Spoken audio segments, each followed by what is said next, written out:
honored to introduce today's panelists.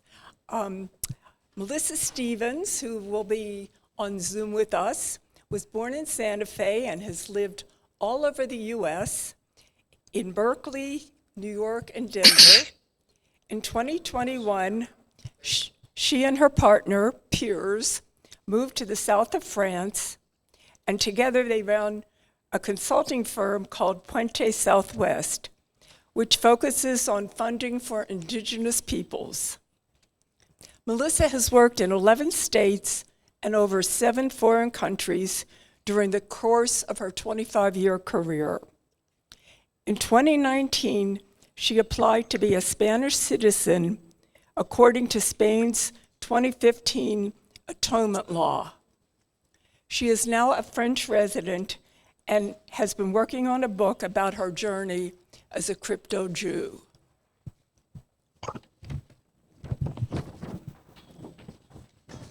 Dr. Maria Sanchez holds a doctorate in education, a master's in counseling, and a bachelor's degree with a major in business and human services. She currently owns and manages 2 businesses, one in counseling and the other a nonprofit production company. James Ord is from an old New Mexico family. He's the child of military brats and was born and raised in Hampton Roads, Virginia.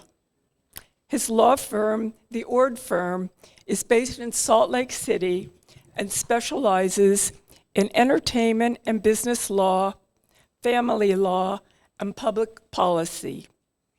James received his law degree from BYU.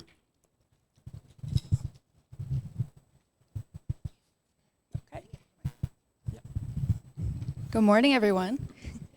Thank you.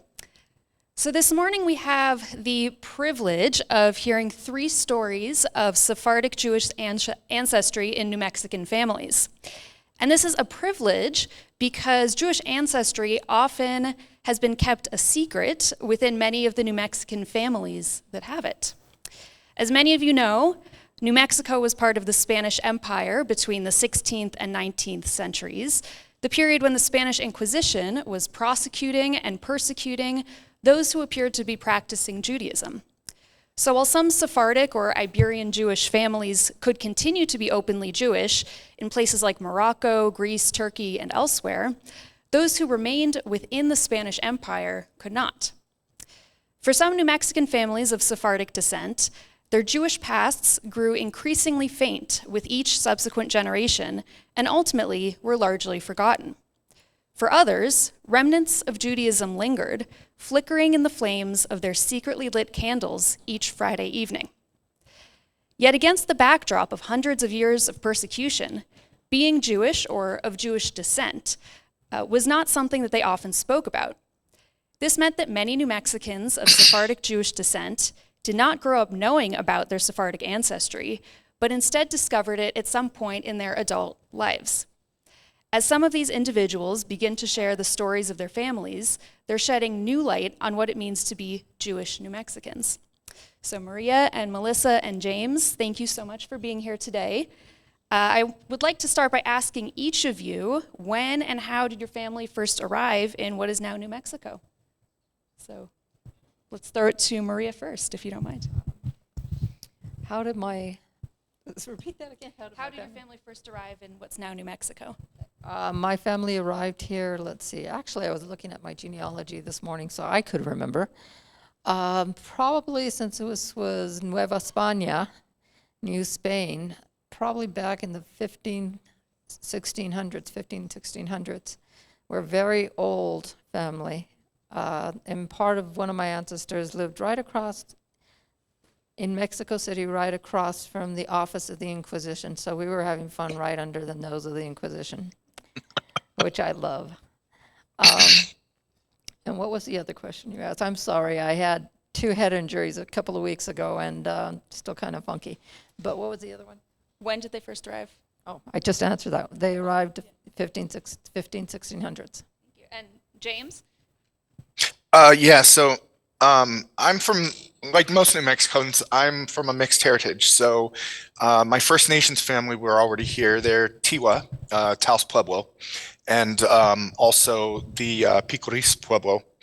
And then my Spanish family arrived in the Oñate expedition, the first ones. And then there were a couple that kind of trickled in after that. Like many of us, because of the endogamy, there's, probably 15 different families that all of us are really well connected to.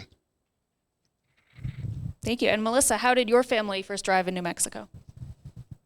Well, I've done so much research. There's lots of different things, and I think what James said is true as well. I have some indigenous background that I can't get a whole lot of information around. I think from Zia Pueblo and also Taos Pueblo, but one of the people that I would say is one of the main people that I've tracked my family down to was in 1692. She left from Cadiz and her name was Leonor, and she went to Veracruz, and it was her.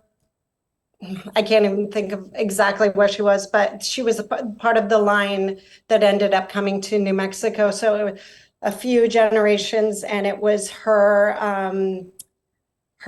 maybe great granddaughter was in Mexico City, and she was married, had two sons, and then she died. And those two sons, her name was Nicolasa Valdez Altamirano, and her sons were part of the Reconquest. So they came up when they were teenagers or late teenagers with de Vargas.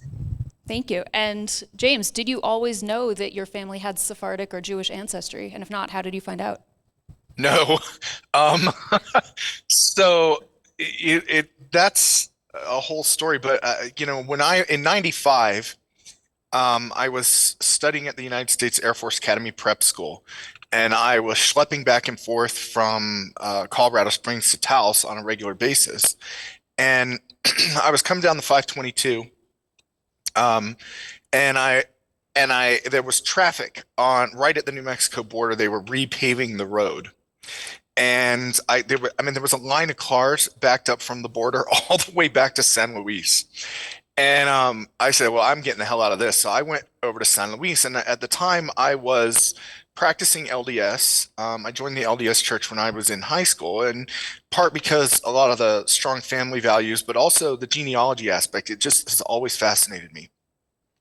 So I get off the freeway and I go over to the cemetery, and I thought, I'm going to start looking for I knew that my grandmother had told me that we had some family that was from up north and that they were sheep herders. That's all she told me, that she had remembered at that time. And so I get off the freeway, it's not really a freeway. It's a country road. And at the time, the speed limit in Colorado was reasonable and prudent.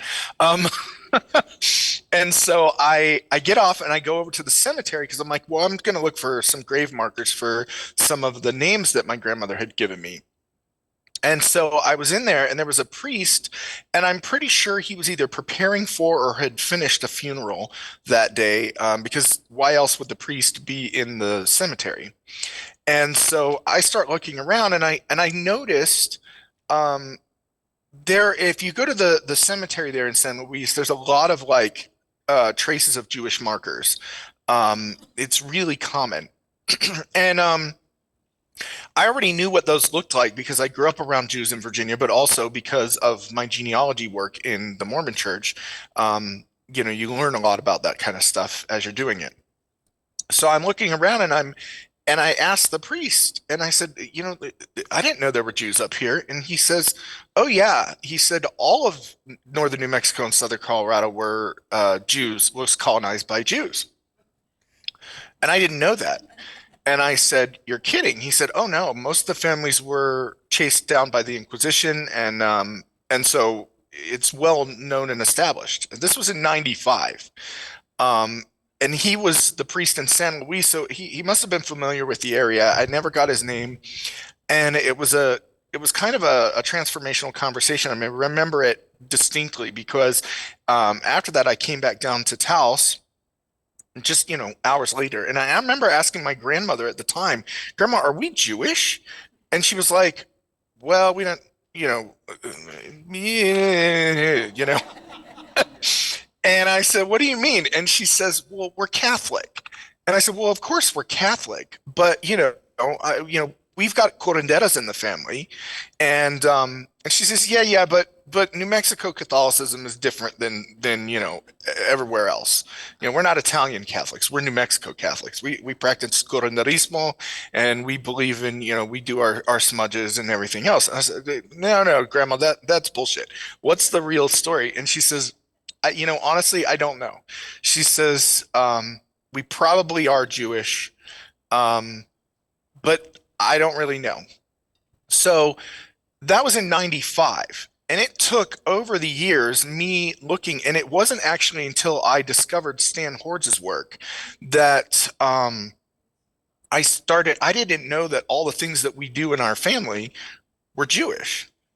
In fact, I was a member of the Mormon Church for about 6 or 7 years before I learned that our tradition of having an empty plate at the Easter table was a Jewish thing. Like literally, we'd have an empty plate at an empty place setting at the Easter table, and we wouldn't eat pork for that meal. Usually, other families would have ham or whatever, but we didn't have ham on Easter. That was our thing. We didn't have ham on Easter. The other thing was that the plate, in front of that plate, you'd have a plate of herbs, local to, Taos. And I always thought it was just garnish. I mean, who the hell, But and nobody knew why it was there, but it was always there. And then the other thing that was really neat, actually, I had a really cool experience a few years ago. I learned the story about sweeping the floor because I've always swept the floor to the middle of the room, then put it in the bin. Never thought anything of it.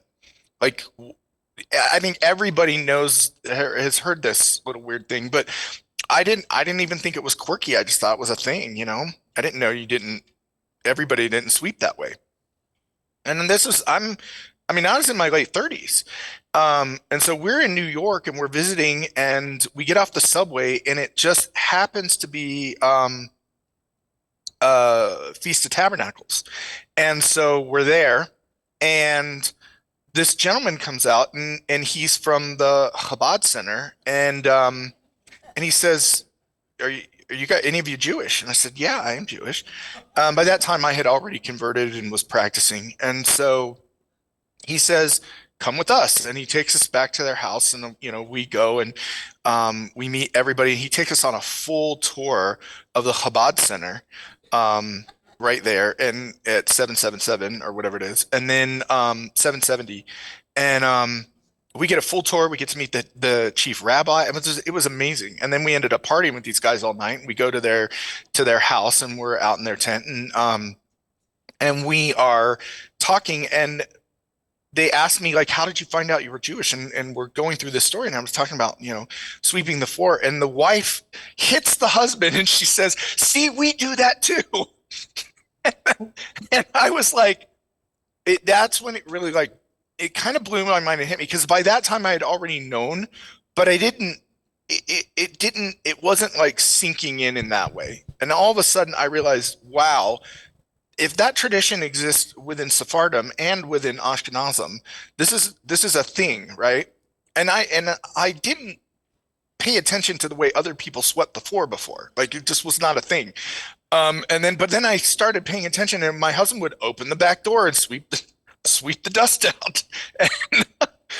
And I thought, oh my heck. So yeah, there were these things that coalesced and I learned over the years a lot of the things you did, someone passes away, you cover the mirrors, all the stuff that we all talk about and you hear about.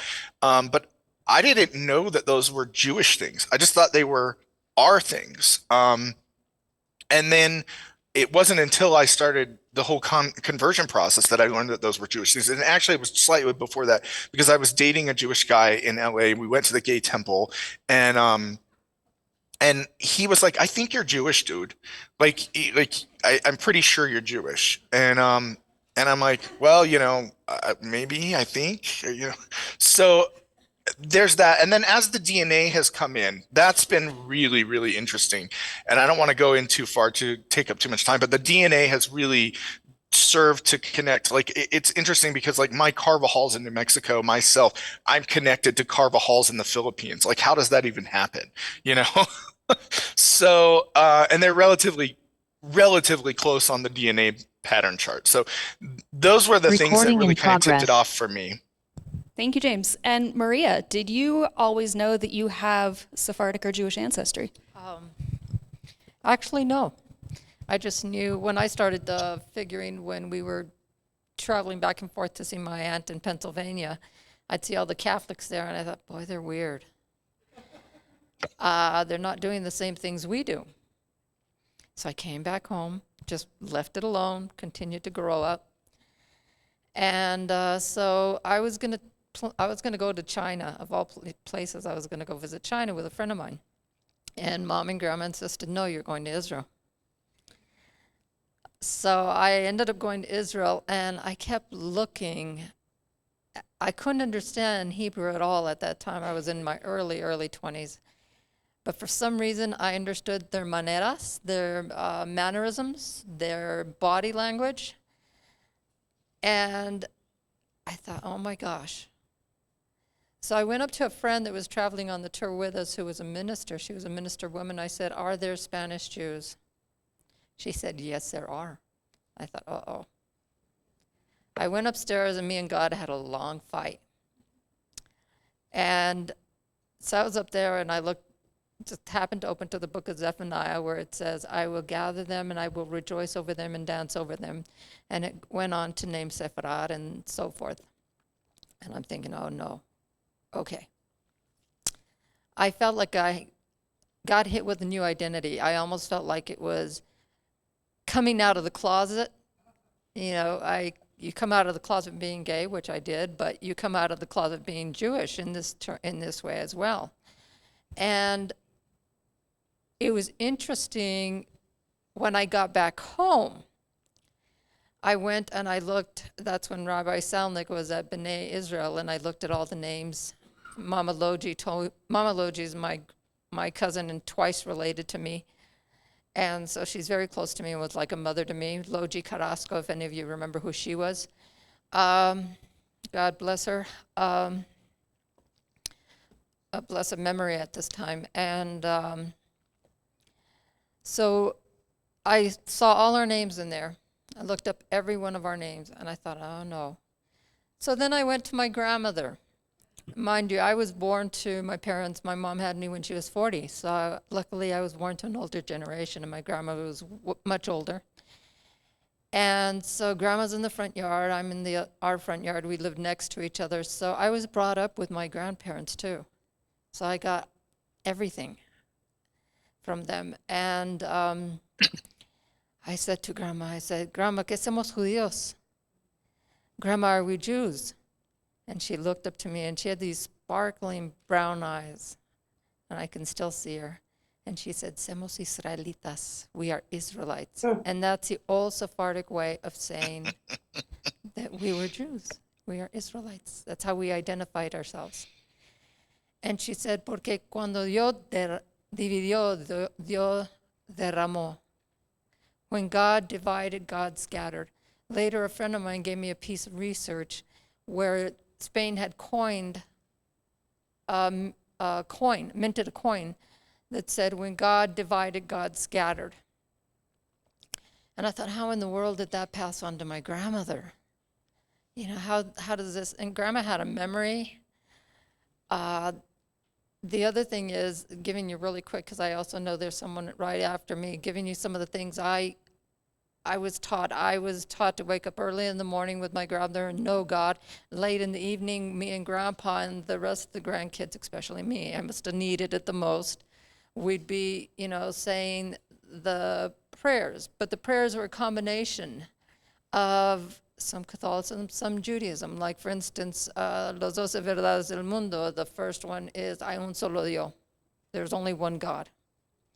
Las dos tablas de Moisés, the two tablets of Moses. And we would go down. And then there were so many more prayers that, I went through. And So I was raised very close to that, and something that has never left me. I'm still praying. I'm still living that life. I'm still looking at the herbs I learned.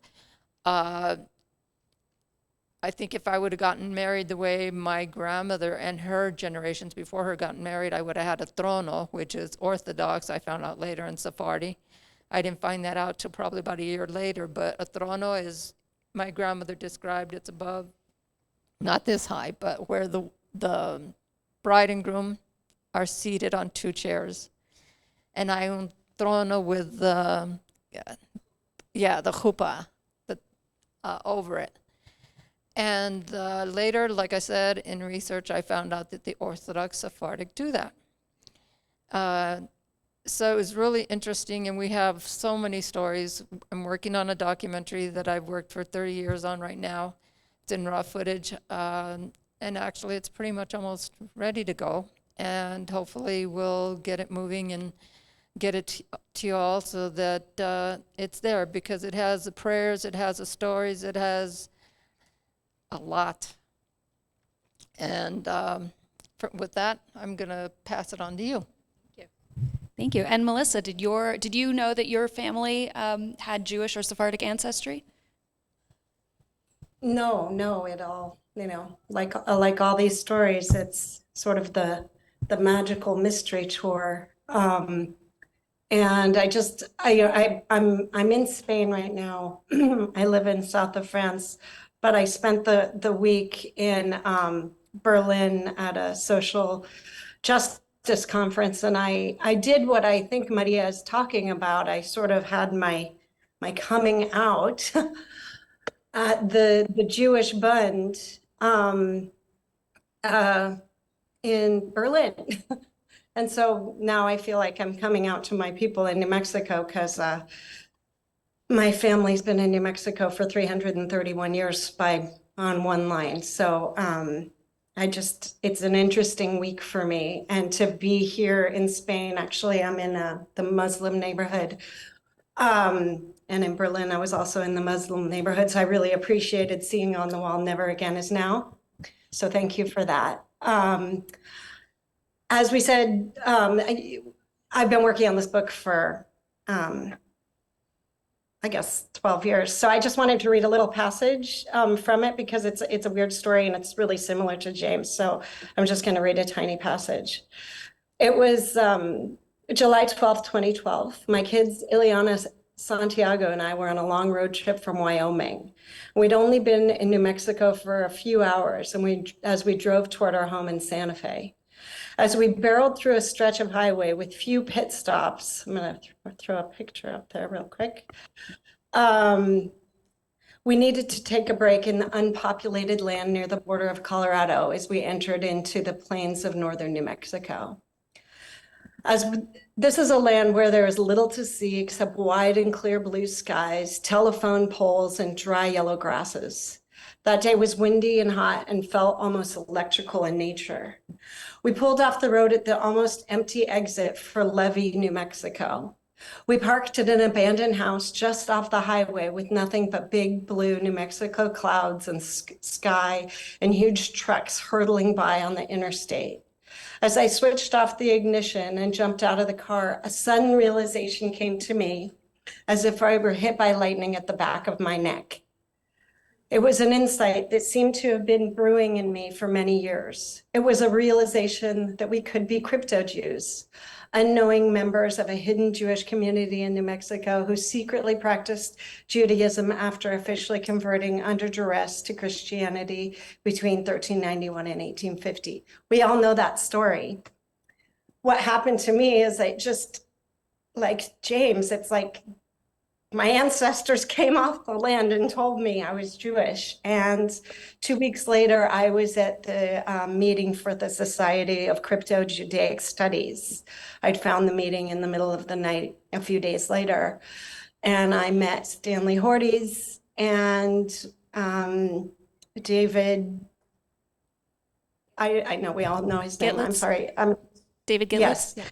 Getlitz, and I think Seth Kunin was there, and another lady, I can't remember her name, I apologize, who did the amazing books on folk, like folk art and crypto Judaism in New Mexico. And so I was just sort of put into the academia of it from the very beginning of my journey, and then ended up going to Spain to sort of follow my history, sort of working with Stanley to kind of figure out where I was going. And like James and Maria, I ended up at the apartment of a woman who was studying crypto Jews in Sevilla, an American woman, and had lived there for many years, and gave me a lot of documentation to spend time with. She said, I don't want you to take any of this, but you can write it down. So I spent, days kind of transcribing her work. And it's been sort of this journey since then of documenting my history and writing this book. And then I did apply for citizenship in 2019 here in Barcelona. I have not gotten my citizenship, but it's been this sort of often lonely journey, trying to figure out where I am in this world, and knowing that I don't look like everybody else and I don't have the same story, but the feelings have been there with me since I was 20 years old. And I lived in Granada, Spain. And my best friend was Jewish. So it's just like the awakening and the awakening. And like you said, Sarah, the shedding of the light that just continues to come to me, as I'm on this journey and as I write this book. Thank you, Melissa. So my next question, and James touched on this a little bit, so I'll let any of the three of you answer, whoever would like to. Has genealogy or DNA played a role in helping you learn about your Sephardic ancestry at all? For me, no. I kind of made a commitment to myself that I wouldn't do the DNA, knowing that it could lead me in a direction that maybe wasn't, I don't know enough about. And I only caught the end of the last lecture, but I just didn't feel like I wanted to. It's been more of it was given to me in a different way. And so when I finish this book, I'll do the DNA, but until then, no. And James, I know you already answered that, but do you want to say anything else about that? As to the DNA, not entirely, because the DNA was ancillary to everything for me. Like, I didn't really get into the DNA until about 2 years ago. So for me, I had already been on this journey. For me, I was following, this is going to be really weird and maybe not, but there were these weird spiritual promptings. I was in 2012. It was in the autumn, and autumn has always been a spiritual time for me and a time for renewal. It's a really weird thing. Most people practice that kind of ritual either at Christmas area or springtime, but for me, it's always been the autumn, and it's always incredibly magical. In fact, the week that the light changes and you can feel the earth breathe, that is for me the most spiritual week of the year. And I don't know why that is. Well, I do now, but I didn't then. And so 2012, it just so happened to be Rosh Hashanah. I didn't know that. And I was at work, and I was working for a law firm in South Jordan, Utah. And I was like, I couldn't be in the office anymore that day. I just couldn't be in the office. And it didn't feel right to be there. Everything was all wrong. And I got in the car, and I just felt like I had to drive, and I didn't know where I was going. I was just going somewhere, and I started driving, and I didn't even know that we had a Jewish temple in Salt Lake City at the time, other than the Chabad Center, which I knew about because it's fairly prominent and it's a relatively easily found location in the center of Sugar House. But what I didn't know was that we had this congregation Kol Mi, and it's kind of tucked away in a corner over by the freeway, and it's kind of hidden behind a neighborhood, and it's a 2-acre campus and kind of hidden. But I didn't know that. So I'm driving around, and all of a sudden I show up, and there's this temple in front of me, and I'm like, what the hell? So I'm like, okay, and I just knew this was where I was supposed to be. It was like all of a sudden, like something, it was like something was pulling a rope from my chest and pulling me to that spot. So I get out of the car and I'm like, okay, so I'm supposed to be here. I just surrendered to it, and I got out of the car and I went over, and the bookstore was open, but everything else was closed, obviously, because it was in the middle of the day and it was Rosh Hashanah. Um, and so the person at the bookstore was like, um, I asked, can I get the rabbi's number? And she's like, why? And I started explaining, I don't know, I'm just feeling compelled. And I explained, a little bit about my own history. And she said, sure. And so she gives me the number. And so that really kind of started me on a journey. As it turned out, that particular rabbi, she and I went to high school together back in Virginia. I didn't even know that either. So it was just this whole like chain of events and coincidences that kept unfolding for me. And so the genealogy aspect of it came the more that I got entrenched in it from a spiritual perspective, in a spirit knowing perspective, right? Internal just knowing. Um, that's when the genealogy became super important to me, because it was like I felt like I had to prove that what I was experiencing wasn't like I wasn't off the fucking rails. Like excuse my potty mouth, but literally, like, for me, it was this huge thing where I had to prove to myself that I wasn't mad. Um, and so I started doing genealogy with a fervor at that point, and just digging through my New Mexico roots. And this was well before the 2015 law. In fact, when the 2015 law came around, I was like, I didn't think my genealogy was complete enough to even apply, but I was still doing it, doing the genealogy. So yeah, genealogy has been central and key to it, but again, it was secondary to those spiritual pullings and promptings that I was experiencing.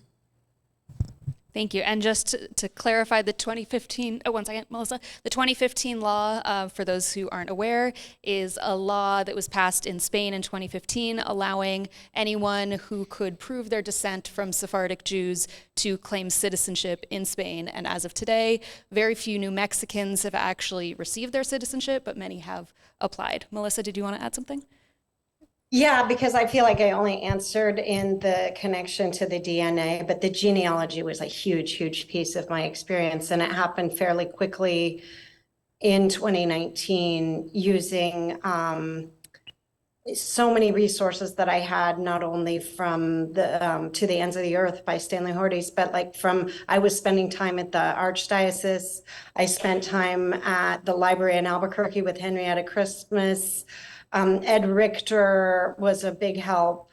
I would go, I got so deep that I found the New Mexico State Library. I mean, I was obsessed. James said, I was obsessed, and it really did help sort of ground me in who I am, and helping me to understand that I had indigenous relatives as well, which made a lot of sense to me. So it was sort of that double understanding of where I come from the land of New Mexico, where I feel, so connected to, but also the land of Spain, which I've been drawn to, and where I now live 11 miles from the border of Spain in France. Thank you. And Maria, did you want to add anything about genealogy or DNA? Yeah, can I just say one thing, Maria? When you brought up the hand gestures and body movement, body language, that was a huge tell for me. My mom is like insanely Jewish, like in ways that I can't even describe, and yet she wasn't brought up religiously, just completely brought up secular. Um, Once my grandmother left her mom's house, my great grandmother was pretty religious. My grandmother was pretty secular, and so my mom was pretty secular. And but the body language, it like boom, mind blown. Um, Oh, Also, you guys are on mute. huh, I'm on mute? No? We're on now? Okay. Okay. Let's see, genealogy. Linda, can you unmute them?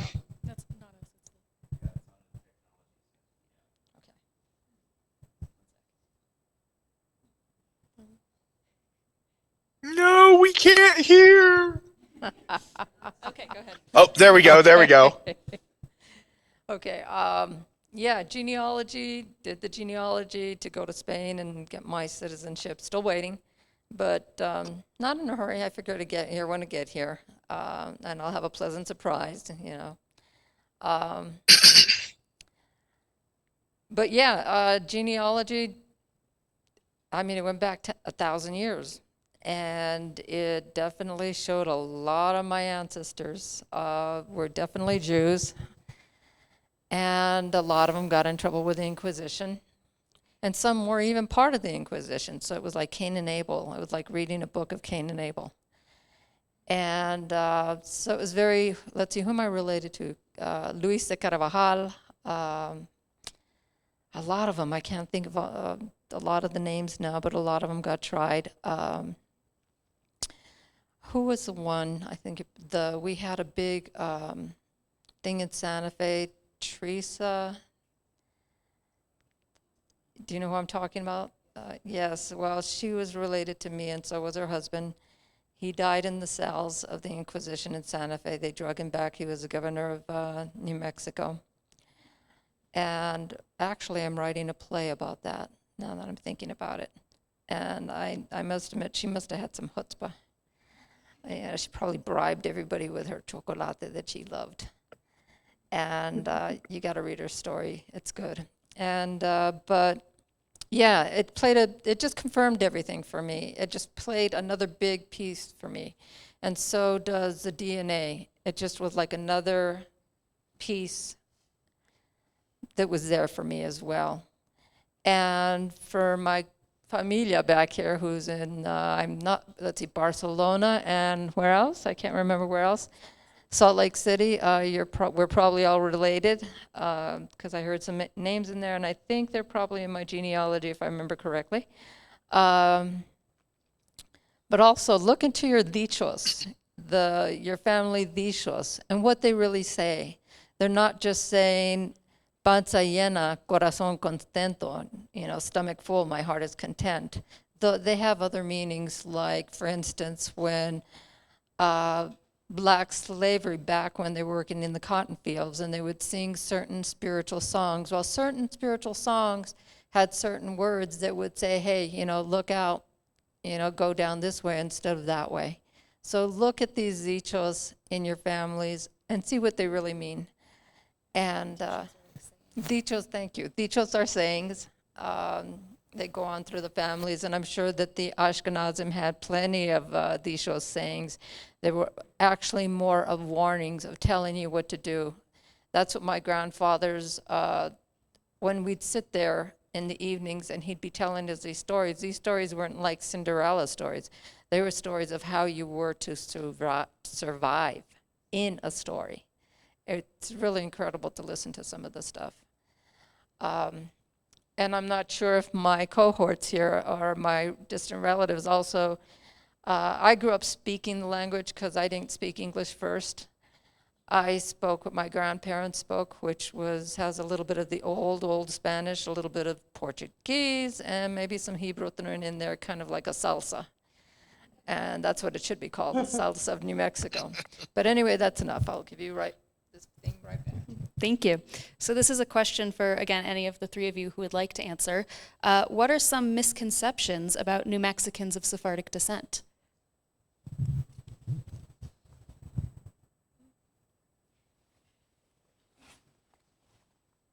Melissa, you want to take that first?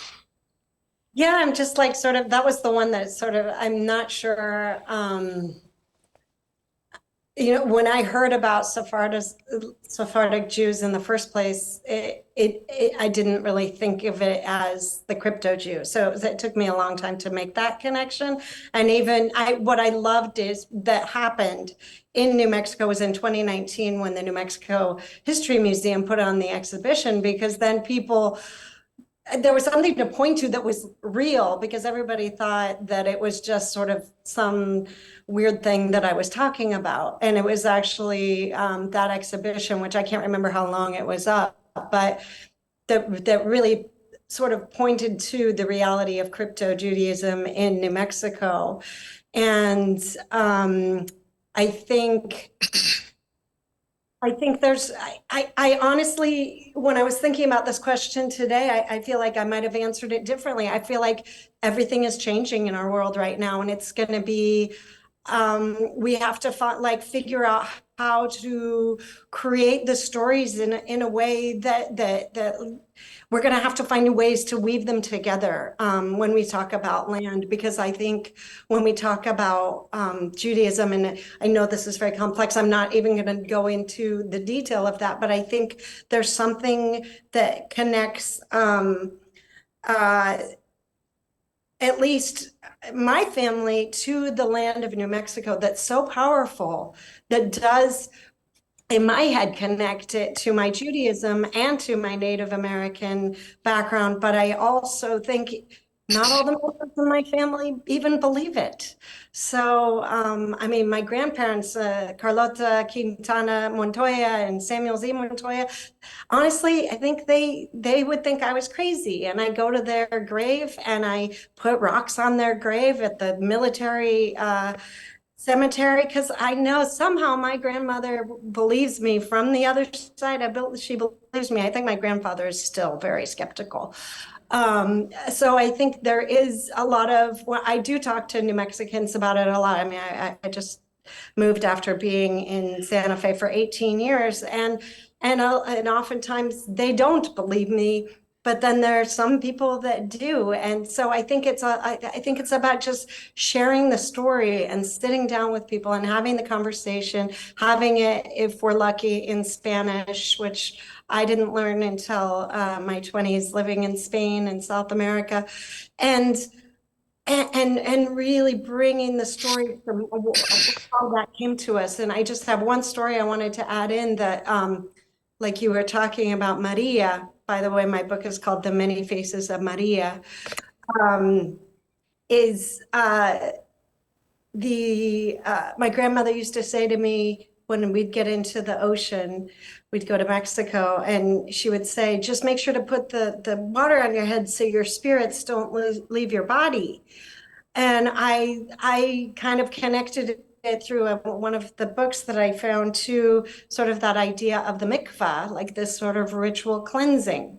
I mean, some people might say that's a stretch, but I think it's like there are these like things that nobody in my family knew they were Jewish.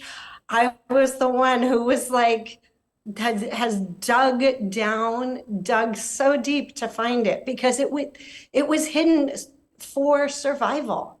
It was hidden for survival, and to uncover it is an honor. And it's also like, oh, wait. Thank No, you. I totally agree. And the other, at this point for me, it's conclusory, right? It's not even a question anymore.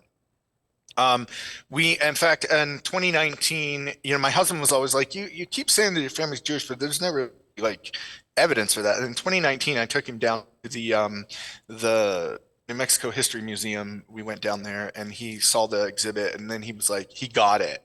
It was like it was like, oh, the light went off. It's like, wait a minute, you guys are a mixed people. And I've said this from day one, when I met everybody in this wonderful group, like, which has been transformational in my life, by the way. You guys are amazing. Seriously, it's been a support network. It's been a gripe session from time to time. It's also been experiencing community in new ways and building community in new ways. But I think the biggest misconception about us has been that we even exist. Our existence was debated for so long as being an historical fringe idea, that now, with all of the evidence, the cultural evidence, the sociological evidence, the historical evidence, the genealogical evidence, the DNA evidence, at this point, it's conclusory. And that's part of, I think, for those of us who are in the process of getting citizenship in Spain, and I think that's been one of the biggest frustrating aspects of it, is that the FCJE has refused to accept our Sephardi heritage, when we know. It's not that we're like grasping at straws. We know who we are as a people. And we know we're a mixed people, and that's okay for us, because in our world in New Mexico, we embrace our mixed heritage. Most of us, as far as I know, and the way I was brought up. And maybe that's just because my great grandmother was both Sephardic and, on her dad's side, just a member of the Pueblo. So, that's that in and of itself. I mean, she grew up on the Taos Pueblo.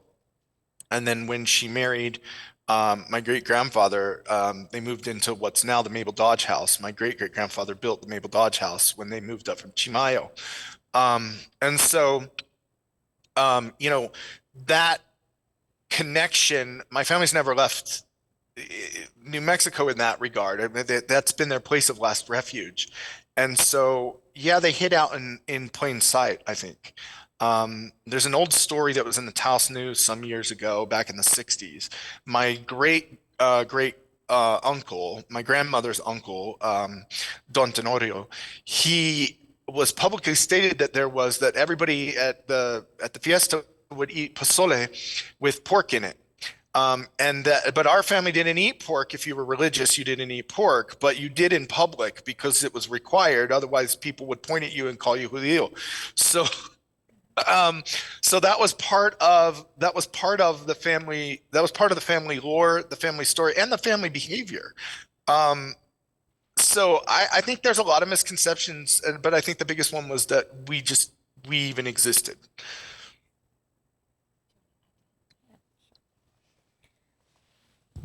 Okay, two things to add to it.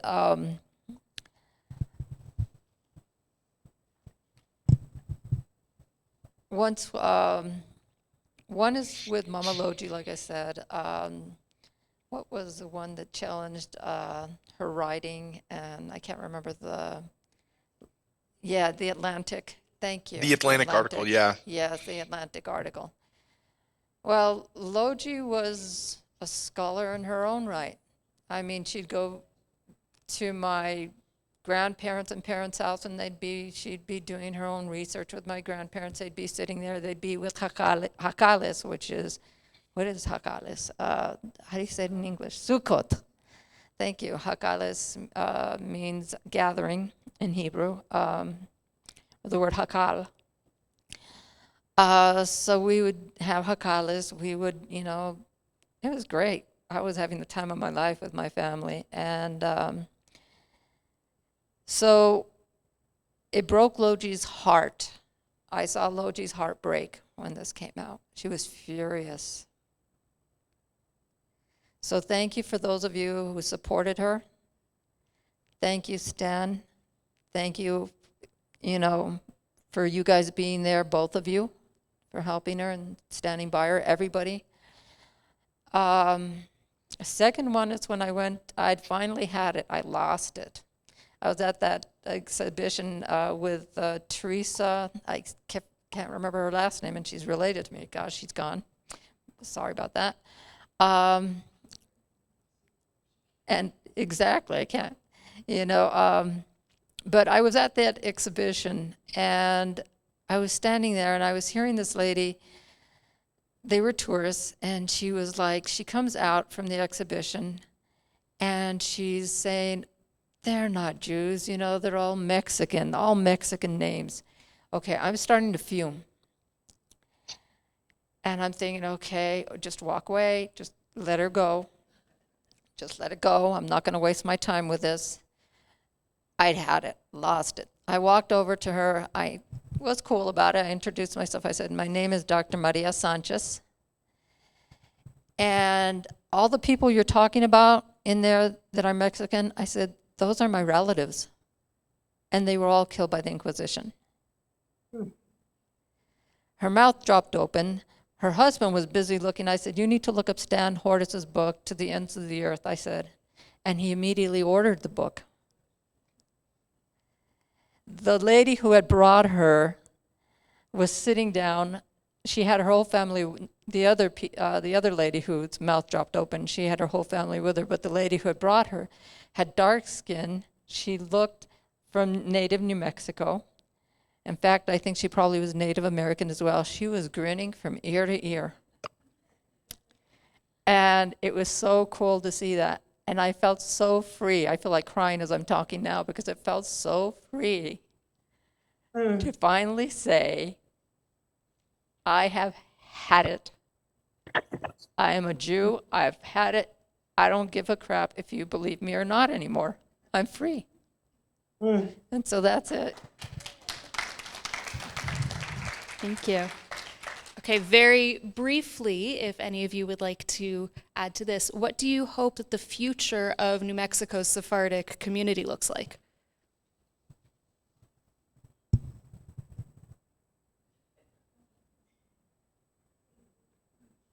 Well, one of the things that I thought was very powerful over the last few years is that there's a group of us, I think there's 18 to 21, and we have a Facebook Messenger group, and we connect and talk about history.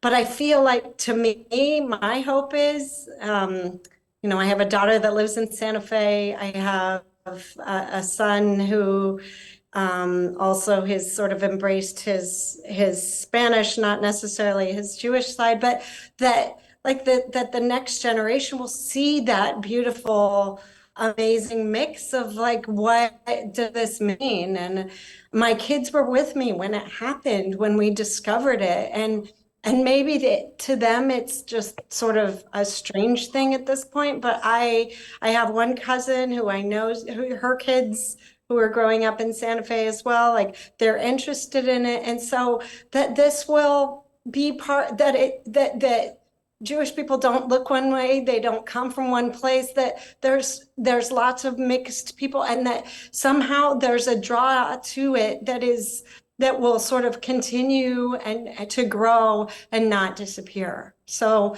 I felt so grateful to this community that I became part of through that conference back in 2012, and through these groups and through the process of becoming or trying to become a citizen. That's been so powerful. And to pass that on to the next generation is my dream. Yeah, I would say that. And, for me, I've worked with Sara and Sara Leiter, and we've been working to build community. We started a quarterly gathering at Hillel House, and we did our first one this past summer, and it was really awesome.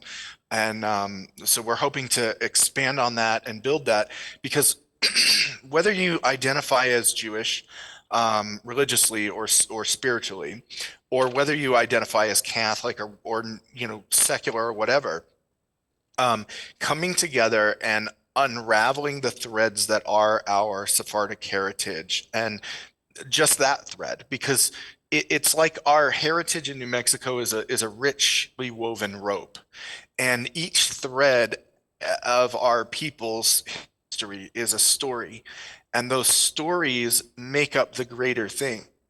And for many of us, most of us actually, we're mezcla de Nuevo Mexicanos, de First Nations, de Sephardis. It's really, really complex. And the beauty of it is that we come from that mixture. And it's interesting because I don't look as much like most New Mexicans. You look at my face, I don't really look at it. Melissa, you are like undeniably New Mexican. Maria, you're undeniably New Mexican. My mother and you could be first cousins. Like, so you just look at you and you wear our heritage on your face. That beautiful mix of our peoples is so important. And I think understanding it, and for the future, what I want to do is I want to build that Sephardic community, and whether or not they're fully practicing or whether they just come together once a quarter and have a meal, to talk and meet and find a community. That to me is really important. And there's tons of New Mexicans that have moved up here to Salt Lake City, by the way, all of whom are the old New Mexican families. And so literally I'm bumping into them all the time up here. And I had a conversation with Arturo Cuellar not too long ago about it. And I want to build on that. And so I want to have our core gathering in New Mexico, but I also want to build that up here in Salt Lake where we can have regular meetings up here and get to know each other and build that sense of community. Because I think knowing that, passing on those stories and being a part of that, we're coming up on Dia de Muertos, and I think that keeping our heritage alive is part of that tradition and part of that, and it builds on it, and it's part of who we are. So yeah, I want to spread our culture and our heritage. And it's interesting. I'm gay. I have 4 kids who are they're my stepchildren, but I've raised them from the time they were, pretty darn young, and I've instilled them. I've made them learn Spanish. I made them learn our New Mexican Spanish. One of my oldest he's obsessed with curanderismo. Like our family is very Spanish and very Jewish, despite the fact that they grew up Mormon. So it's, I've been able to pass that on, even though I don't have any genetic descendants. I've been able to pass on that culture, and that's important to me. So I think it should be, I think that's the future for me. Thank you. And Maria, do you want to add a concluding remark? I think the future for the Sephardi Jews everywhere, there's so many of us all over the world, all over New Mexico, all over the United States. And we do need to gather. We need all of you. We need all of your support. We need to gather as one, especially now, when all of this is going on in the Middle East. We can't be separated. And we really need to grow together. I don't care what culture, whatever. I want to celebrate our cultures. I want to celebrate our different foods. I want to celebrate everything and stand strong right now. But I do believe that we do need to get together more. We do need to unite more. And we need to share all the stories, all the prayers. We need to start compiling these things. Because, hey, I'm 62 years old. I don't know how long I'll be here. I'll be honest. And I want this stuff here. I don't have kids. And I'm sure my dogs are not going to sit there and go, well, okay, one might try, I do, they're with me for Shabbat, so they know what I'm doing. But yeah, this is in conclusion. We do need to meet more. We do need to do more compilation from our own, get it together, and get all the stories together. And let's push us forward. That's my concern. Let's push these gatherings forward. Let's get the meetings going. Let's keep going. My 2 cohorts behind me, my relatives behind me, great ideas. Keep going forward and pushing forward. Thank you, Maria, and thank you, Melissa, and thank you, James. Do we have time for questions? Okay. We have time for just one question, but we are following up with a break.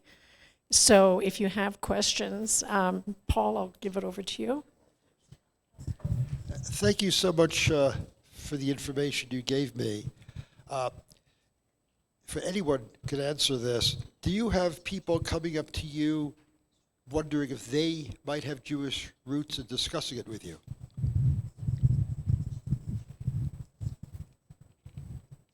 Yeah, when people start to hear my story, they just come out of the woodwork. And I think part of it is that I live in Salt Lake City, which is kind of a mecca for genealogy. We have genealogists that come from all over the world, and I live a mile and a half from the LDS Church's Central Genealogical Library, and so I'm there all the time. Last time I was over there during the middle of Netroots, which is a huge genealogical gathering worldwide, and the resources that are available there, and also the people that come for Netroots, have been an amazing resource for me. And I didn't even really know about that, but yeah, as soon as you tell people the story, all of a sudden it's like they just come out of the woodwork. For me, it's not been that people come off the street. It's that all of my friends and the people who know I'm writing this book, which is quite a few by now because I've been doing it for so long, they're just really interested, and then they tell somebody else, and then I was on a podcast at Santa Fe Art Institute.